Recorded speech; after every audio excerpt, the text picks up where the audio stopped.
லூக்கா 24ஆம் அதிகாரம்.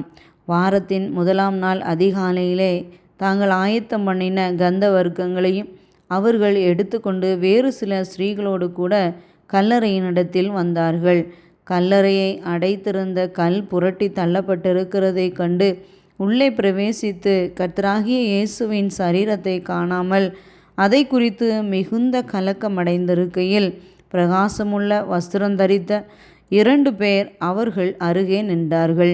அந்த ஸ்திரீகள் பயப்பட்டு தலை கவிழ்ந்து தரையை நோக்கி நிற்கையில், அந்த 2 பேரும் அவர்களை நோக்கி, உயிரோடிருக்கிறவரை நீங்கள் மரித்தோரிடத்தில் தேடுகிறதென்ன? அவர் இங்கே இல்லை, அவர் உயிர்த்தெழுந்தார். மனுஷகுமாரன் பாவிகளான மனுஷர் கைகளில் ஒப்பு கொடுக்கப்படவும் சிலுவையில் அறையப்படவும் 3ஆம் நாளில் எழுந்திருக்கவும் வேண்டுமென்பதாக அவர் கலிலேயாவில் இருந்த காலத்தில் உங்களுக்கு சொன்னதை நினைவு கூறுங்கள் என்றார்கள். அப்பொழுது அவர்கள் அவருடைய வார்த்தைகளை நினைவு கூர்ந்து கல்லறையை விட்டு திரும்பி போய் இந்த சங்கதிகளெல்லாவற்றையும் 11 மற்றெல்லாருக்கும் அறிவித்தார்கள். இவைகளை அப்போஸ்தலருக்கு சொன்னவர்கள் மகதலேனா மரியாளும் யோவன்னாலும் யாக்கோபின் தாயாகிய மரியாளும் இவர்களுடனே கூட இருந்த மற்ற ஸ்திரீகளுமே. இவர்களுடைய வார்த்தைகள் அவர்களுக்கு வீண் பேச்சாக தோன்றினதினால் அவர்கள் இவர்களை நம்பவில்லை. பேதுருவோ எழுந்திருந்து கல்லறையினிடத்திற்கு ஓடி அதற்குள்ளே குனிந்து பார்க்கையில் சீலைகளை தனிப்பட வைத்திருக்க கண்டு சம்பவித்ததை குறித்து தன்னில் ஆச்சரியப்பட்டு கொண்டு போனான். அன்றைய தினமே அவர்களில் 2 பேர் எருசலேமுக்கு 7 அல்லது 8 மைல் தூரமான எம்மாவு என்னும் கிராமத்துக்கு போனார்கள். போகையில் இந்த வர்த்தமானங்கள் யாவையும் குறித்து அவர்கள் ஒருவரோடொருவர் பேசிக்கொண்டார்கள். இப்படி அவர்கள் பேசி சம்பாஷித்து கொண்டிருக்கையில் இயேசு தாமே சேர்ந்து அவர்களுடனே கூட நடந்து போனார். ஆனாலும் அவரை அறியாதபடிக்கு அவர்களுடைய கண்கள் மறைக்கப்பட்டிருந்தது. அப்பொழுது அவர் அவர்களை நோக்கி, நீங்கள் துக்கமுகம் உள்ளவர்களாய் வழிநடந்து ஒருவருக்கொருவர் சொல்லி கொள்ளுகிற காரியங்கள் என்னவென்று கேட்டார். அவர்களில் ஒருவனாகிய கிலெயோப்பா என்பவன் பிரதியுத்தரமாக, இந்நாட்களில் எருசலேமிலே நடந்தவைகளை அறியாதபடிக்கு நீர் அந்நியராயிருக்கிறீரோ என்றான். அவர், எவைகள் என்றார். அதற்கு அவர்கள், நசரேயனாகிய இயேசுவை குறித்தவைகளே. அவர் தேவனுக்கு முன்பாகவும் ஜனங்களுக்கு எல்லாருக்கும் முன்பாகவும் செய்கையிலும் வாக்கிலும் வல்லமையுள்ள தீர்க்கதரிசியாய் இருந்தார். நம்முடைய பிரதான ஆசாரியரும் அதிகாரிகளும் அவரை மரண ஆக்கினைக்குட்படுத்தி சிலுவையில் அறைந்தார்கள். அவரே இஸ்ரவேலை மீட்டி இரட்சிப்பவர் என்று நாங்கள் நம்பியிருந்தோம்.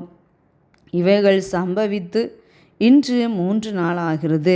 ஆனாலும் எங்கள் கூட்டத்தை சேர்ந்த சில ஸ்திரீகள் அதிகாலமே கல்லறையினிடத்திற்கு போய் அவருடைய சரீரத்தை காணாமல் திரும்பி வந்து, அவர் உயிரோடு இருக்கிறார் என்று சொன்ன தேவதூதரை தரிசித்தோம் என்று சொல்லி எங்களை பிரமிக்க பண்ணினார்கள். அப்பொழுது எங்களிலே சிலர் கல்லறையினிடத்திற்கு போய் ஸ்திரீகள் சொன்னபடியே கண்டார்கள், அவரையோ காணவில்லை என்றார்கள். அப்பொழுது அவர் அவர்களை நோக்கி, தீர்க்கதரிசிகள் சொன்ன யாவையும் விசுவாசிக்கிறதற்கு புத்தி இல்லாத மந்த இருதயம் உள்ளவர்களே, கிறிஸ்து இவ்விதமாக பாடுபடவும் தமது மகிமையில் பிரவேசிக்கவும் வேண்டியதில்லையா என்று சொல்லி மோசே முதலிய சகல தீர்க்கதரிசிகளும் எழுதின வேத வாக்கியங்கள் எல்லாவற்றிலும் தம்மை குறித்து சொல்லியவைகளை அவர்களுக்கு விவரித்து காண்பித்தார்.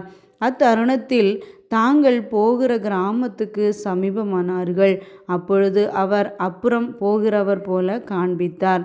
அவர்கள் அவரை நோக்கி, நீர் எங்களுடனே தங்கியிரும், சாயங்காலம் ஆயிற்று, பொழுதும் போயிற்று என்று அவரை வருந்தி கேட்டுக்கொண்டார்கள். அப்பொழுது அவர் அவர்களுடனே தங்கும்படி உள்ளே போனார். அவர்களோடே அவர் பந்தி இருக்கையில் அவர் அப்பத்தை எடுத்து ஆசீர்வதித்து அதை பிட்டு அவர்களுக்கு கொடுத்தார். அப்பொழுது அவர்களுடைய கண்கள் திறக்கப்பட்டு அவரை அறிந்தார்கள். உடனே அவர் அவர்களுக்கு மறைந்து போனார். அப்பொழுது அவர்கள் ஒருவரையொருவர் நோக்கி, வழியிலே அவர் நம்முடனே பேசி வேத வாக்கியங்களை நமக்கு விளக்கம் காட்டின பொழுது நம்முடைய இருதயம் நமக்குள்ளே கொழுந்துவிட்டு எரியவில்லையா என்று சொல்லிக்கொண்டு அந்நேரமே எழுந்திருந்து எருசலேமுக்கு திரும்பி போய் 11 அவர்களோடிருந்தவர்களும் கூடியிருக்க கண்டு, கர்த்தர் மெய்யாகவே உயிர்த்தெழுந்து சீமோனுக்கு தரிசனமானார் என்று அவர்கள் சொல்ல கேட்டு, வழியில் நடந்தவைகளையும் அவர் அப்பத்தை பிட்கையில் தாங்கள் அவரை அறிந்து கொண்டதையும் விவரித்து சொன்னார்கள்.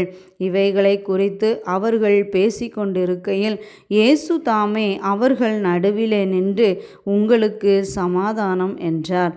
அவர்கள் கலங்கி பயந்து ஒரு ஆவியை காண்கிறதாக நினைத்தார்கள். அவர் அவர்களை நோக்கி, நீங்கள் ஏன் கலங்குகிறீர்கள்? உங்கள் இருதயங்களில் சந்தேகங்கள் எழும்புகிறது என்ன? நான் தான் என்று அறியும்படி என் கைகளையும் என் கால்களையும் பாருங்கள். என்னை தொட்டு பாருங்கள். நீங்கள் காண்கிறபடி எனக்கு மாம்சமும் எலும்புகளும் உண்டாயிருக்கிறது போல ஒரு ஆவிக்கு இராதே என்று சொல்லி தம்முடைய கைகளையும் கால்களையும் அவர்களுக்கு காண்பித்தார். ஆனாலும் சந்தோஷத்தினால் அவர்கள் இன்னும் விசுவாசியாமல் ஆச்சரியப்படுகையில், புசிக்கிறதற்கு ஏதாகிலும் இங்கே உண்டா என்று அவர்களிடத்தில் கேட்டார். அப்பொழுது பொரித்த மீன் கண்டத்தையும் தேன்கூட்டு துணிக்கையையும் அவருக்கு கொடுத்தார்கள். அவைகளை அவர் வாங்கி அவர்களுக்கு முன்பாக புசித்து அவர்களை நோக்கி, மோசேயின் நியாயப்பிரமாணத்திலும் தீர்க்கதரிசிகளின் ஆகமங்களிலும் சங்கீதங்களிலும் என்னை குறித்து எழுதியிருக்கிறவைகளெல்லாம் நிறைவேற வேண்டியதென்று நான் உங்களோடு இருந்தபோது உங்களுக்கு சொல்லி கொண்டு வந்த விசேஷங்கள் இவைகளே என்றார். அப்பொழுது வேத வாக்கியங்களை அறிந்து கொள்ளும்படி அவர்களுடைய மனதை அவர் திறந்து அவர்களை நோக்கி, எழுதியிருக்கிறபடி கிறிஸ்து பாடுபடவும் 3ஆம் நாளில் மரித்தோரிலிருந்தெழுந்திருக்கவும் வேண்டியதாயிருந்தது. அன்றியும் மனந்திரும்புதலும் பாவ மன்னிப்பும் எருசலேம் தொடங்கி சகல தேசத்தாருக்கும் அவருடைய நாமத்தினாலே பிரசங்கிக்கப்படவும் வேண்டியது. நீங்கள் இவைகளுக்கு சாட்சிகளாய் இருக்கிறீர்கள். என் பிதா வாக்குத்தத்தம் பண்ணினதை இதோ நான் உங்களுக்கு அனுப்புகிறேன். நீங்களோ உன்னதத்திலிருந்து வரும் பலனால் தரிப்பிக்கப்படும் வரைக்கும் எருசலேம் நகரத்தில் இருங்கள் என்றார். பின்பு அவர் பெத்தானியா வரைக்கும் அவர்களை அழைத்து கொண்டு போய் தம்முடைய கைகளை உயர்த்தி அவர்களை ஆசீர்வதித்தார். அவர்களை ஆசீர்வதிக்கையில் அவர்களை விட்டு பிரிந்து பரலோகத்துக்கு எடுத்து கொள்ளப்பட்டார். அவர்கள் அவரை பணிந்து கொண்டு மிகுந்த சந்தோஷத்தோடு எருசலேமுக்கு திரும்பி வந்து நாடோறும் தேவாலயத்திலே தேவனை புகழ்ந்து துதித்து கொண்டிருந்தார்கள். ஆமேன்.